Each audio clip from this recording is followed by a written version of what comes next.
Hi, good evening. I'm doing great. What about you? I'm also doing pretty much well, not too shabby. And I was Thank you. hoping for this conversation because the network issue and the Zoom was not starting. So now finally we are good to go. So let's embark on this journey. Yeah, exactly. And thank you so much for accepting me. Thank you so much. I'm really looking forward to our conversation. Definitely. Likewise, same here. So what sort of questions would you like to ask? What's bothers you about English? Anything? Yeah, exactly. First, I think we should start with introduction, Yeah, right? sure. Why not? Then we go with the question. Yeah, Okay, so shall we start first? sure. Yeah, you go ahead. Okay, so my name is Priyanka, and basically I am from Mirzapur. After marriage, I shifted to Hyderabad. I have been here for last 5 years, and in terms of my education, I hold an MBA degree. Right now, I'm a mother, and these days I'm passionate about this English language. So I love to interact new people and upload conversational videos with them. So that's briefly about me. That's great. I did like prior to conversations with any YouTuber, I do watch their videos and all. So I did watch your YouTube channel, and I did watch your introduction part as well. So like I guess you have like you recently started this thing, right? YouTube channel. Yeah, exactly. Like When you asked me my YouTube link, I thought you will not accept me. that Because- was not for that reason. I just take a glimpse of the people with whom I'm gonna have a conversation, and then I do it. So Okay. So, and can you introduce yourself, please? Yeah, sure. I'm Janil Vyas. I'm born and raised in Gujarat. And by profession, I'm a teacher of English and yoga. I've been teaching for the past 7 years. And at presently, I teach amalgamation of English to people from different parts of India, mostly working professionals and homemakers like you.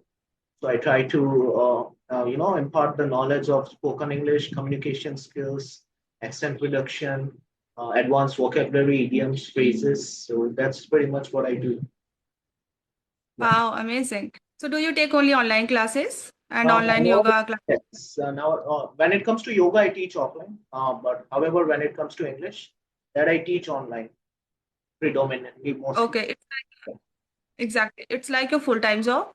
Yeah, full time. Like I work for like 8 to 9 hours. So yes. Wow, it's nice. Yeah. Then you haven't tried any app. I have seen there are a lot of tutors there, like English Shari or Clapping Go. So you can do job there too. So have you ever tried that? Definitely, like a lot of people tend to do tell me that thing that you can go over there and be a tutor. However, I'm in dilemma. Like once I do that, will I be able to have my own like this kind of thing, or that company is gonna prohibit me to do this kind of thing? So that thing is I'm still in dilemma whether to go for that thing or not. Okay, because I can see you speak very well. You use lot of vocab, idioms, and phrases, and your accent is really very nice. I really like it the way you speak. It's come naturally, Yes, right? I can thank you enough. And it took me a hell of a time. I toiled very hard for it. I did my bachelor's. I studied entirely in English medium school. And even today, I never rest on my laurels. I always try to stay ahead of the curve. I try to, absorb a lot of things. I try to watch a lot of content. And it's a lot of process and techniques that I try to incorporate in my life. And then when it comes to the execution part, I try to give my level best. Okay. So these days you are still into a writing and reading and all because you really speak very well. Yes, like those things you can never skip those things. Like it's a part of the even once you become a teacher, then these things should like the amount of the things that you do that should be increased. So when I was not a teacher, I used to read, but after becoming a teacher, I read a lot. Oh, okay. So I'm sure you must read now intermediate level book, right? Sorry. Yeah, I you must read intermediate level book, right? Because book has also a different level. Some like if you are a beginner, we mostly read stories book or any normal book. But people who are intermediate level, they speak very well. So they, according to their language, they change their book too. Like I ordered Sapiens, but I feel like that is not for me. And Yeah. once more book I have like a Charles Dickens that was written by. So that was I felt like it's kind of tough for me. Okay. Charles Dickens. Which other book was it? Yeah, if you. I read a normal book like Atomic Habits. These are very simple and normal. The Hmm. Power of Subconscious Mind. So these kind of book very easy for me, and I feel like it's engaging. Most of the self-development books are if you are good command over English, grasp over English, you can go with that. However, if you want to go deeper into that, you can go with novels, be it any British writers or American writers. So I'm not into novels. I used to read novels when I was pursuing my degree, but now I'm also into the self-help books. So I read Atomic Habits, like you said, and several other books. Okay. So if anybody wants to improve English in terms of grammar and their pronunciation, so what kind of book would you like to recommend? There's no such thing like that. You can go like that thing. The ball is in your court when it comes to the kind of book that you wish to read. It depends on people to people on their taste. So yeah, there are no such categories as far as the books are concerned. But however, you can go with novels, you can go with non-fiction, self-development books. That kind of things are there. Yeah, exactly. Because I think sometimes our interest really very matter, right? Yes. And Yeah, as because someone recommends in a book today's world, and if I start, yeah, please. no, I was saying that in today's world, people have forgotten the habit of reading actual books. They find it uncool to do that. So if you pick up any book and if you simply read it, then also it's a good thing, because nowadays a lot of people are not into books because of a lot of Yeah, content and all. So if you read a book, then because it's a good thing. yeah. Even earlier, I didn't like reading books since I started YouTube. So people always emphasize reading book if you want to improve this English language. Then I also developed this habit. And when I started reading this kind of self-help books, so I can resonate myself with that book, and that helped me a lot. Yeah, that's what you can do. Like I often tell this to my students that English should be ubiquitous in your life. It should be omnipresent. Whatever you do, make sure that English is everywhere. And once you assimilate this kind of things, then your English would be at another level. It's gonna be, you would be raising the bar. So that's what you need to do. Okay, so what I have seen a lot of people focus on shadowing practice. So what do you think about it? Yeah, people should do it. Personally, I have never done it. I usually do a lot of other techniques, but uh, shadowing I never did.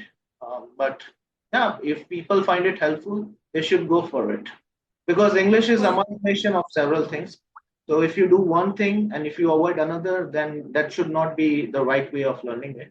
If one thing works out for you, you can stick with that one thing, and then you can also inculcate the other thing. yeah, exactly. So then what do you want to recommend for pronunciation? Pronunciation, I would recommend like this thing. Read the language, try to watch as much content as possible, because once you visualize the things, people, how they pronounce it and all, then you will be able to assimilate it in your life. So that's what you can do. Try to watch content and listen to podcasts. These two things are going to help you immensely. So these are the things that I often recommend to my students and viewers also. Oh, wow, good. Okay, so apart from that, you are a yoga teacher too, right? Yes, that's right. Okay, so I want to ask you, there are a lot of person who love to go to gym and even some person love to do yoga. So which one is a more beneficial for health? What do you think? Look, both are apples and oranges when it comes to gym and yoga. That also varies from individual to individual. If someone wants to be like a bodybuilder, then obviously they cannot do that by doing yoga. However, if you're into flexibility, if you want to, gain abstract things like clarity of mind, peace, then strengthen your inner organs, then you should go with yoga. But if you're into Yeah. looking like a macho man and all that kind of thing, then you can go with gym also. Yeah. So can anybody lose their weight by doing yoga?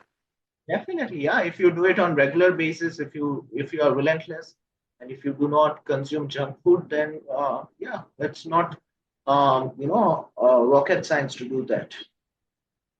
Yeah, exactly. You are right. Even I'm the one who love to do exercise every day. Who love to do yoga like Surya Namaskar and this kind of exercise. And I have seen a lot of videos on YouTube that is really helpful for me. That's great, nice. So apart from Surya Namaskar, do you do any other like asanas? Yeah, I do a lot of asana, but I don't remember that name exactly. All right. Yeah, I also like I'm pondering about it. Like from next month, probably I'm gonna start teaching online yoga as well. If you ever need any kind of assistance, I'm just a message away now. So you can drop me a message anytime.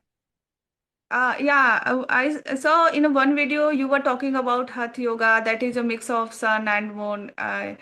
Okay. Hatha Yeah, Yoga. Now, that, what is that?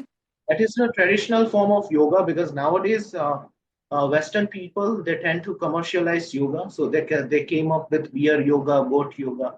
So this kind of preposterous thing, I find it. However, for us Indians, the gift that we gave to the world, that is Hatha Yoga and that one, the one with the Ashtanga Yoga. So these are the true traditional forms of yoga. Okay. So is it helpful for everyone?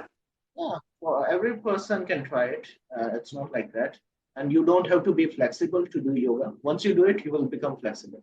Just like English. You Yeah, don't have to because be. I have seen, exactly. Because I have seen a lot of yoga that is a kind of different poses. So are Yeah. you able to do all kind of poses? No, I'm still a learner in terms of yoga. However, I've been on this path for a long time, but I'm not equally good like I am in English.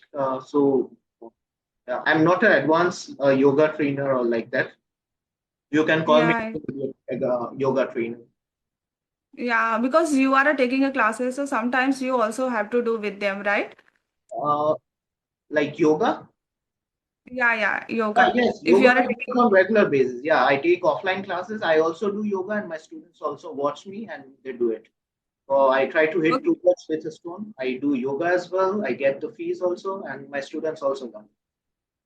So I don't okay, good. So, really instruct them. Also do it. okay, wow, amazing. So what inspired you to start yoga? I think you start this thing in very young age. Yeah, I was always head over heels when it comes to fitness. So I did a lot of things like gym also, cycling, marathons, and everything. Later, I had an epiphany when I joined a free yoga class that this is the ultimate thing. So I guess back in 2018 or 19, I had this epiphany, and then I started my journey. First of learning, obviously, and then teaching. Okay, wow, amazing. So, do you teach to your parents too? They are in yoga, Yeah, into my yoga? parents are health conscious. They don't do yoga, but they are health conscious. They like we don't consume outside food, junk food, or anything like that. I don't consume like aerated drinks. I don't remember when was the last time I had a pizza. So this kind of things I follow strict routine. Wow, it's amazing. And I think these days it's very important to be a health conscious. Yeah, Exactly definitely. because yeah, there are a lot of diseases that can cause of this kind of junk food, eating outside, not doing any yoga and all, right? What inspire you to do this kind of yoga and all? For me, like I treat my body as a temple. Like when it comes to junk food, even if someone offers me a free meal, like a free pizza, I you see it as a kind of like garbage. I don't find it, a kind of a thing that I want to put it in my stomach because if I do that, I won't be able to do yoga properly. I won't have the energy to do it. So one should refrain from consuming this kind of things if they want to, be a health conscious person and if they want to start a fitness journey. Exactly. But in a college day, you were not like this, right? Earlier, you used to like any junk food. It No, was like this. I have been always like this, yeah, for most of the Oh, time. Yeah. oh, wow. Yeah. I think this credit goes to your parents, right? No, I guess this thing has been there in my like I am usually health conscious. It has nothing. Parents are there, yeah. I'm not saying that, but they sometimes tend to eat junk food. I myself stop it. Like I don't like to eat. Even if they bring like junk food, my mother prepares separate food for me. Okay, then how do you manage when you go for traveling? Because that time it's very important. Like we have this thing like in Gujarat. I'm not sure whether you know about this thing or not. We have bhakri, theplas. Are you familiar with this kind of thing, which are similar to chapatis, bhakris, Yeah, theplas? Uh, so we take this in a abundance of amount, and we keep it with ourselves. And if I'm not able to find food, I usually like eat rice and dal. That's what I do. Fruits, those things are easily accessible, so I tend to eat those. yeah, yeah. You are right. Even even I am the one. Earlier, I used to like a lot of junk food, samosas and all, pizza, everything in my college day. I really enjoyed it, and I love to enjoy with my friends and all. But now, after becoming a mother, now I don't like too much junk food. Even if anybody offered me, I don't have any craving of it. That's great, nice, wow. Yeah. And I would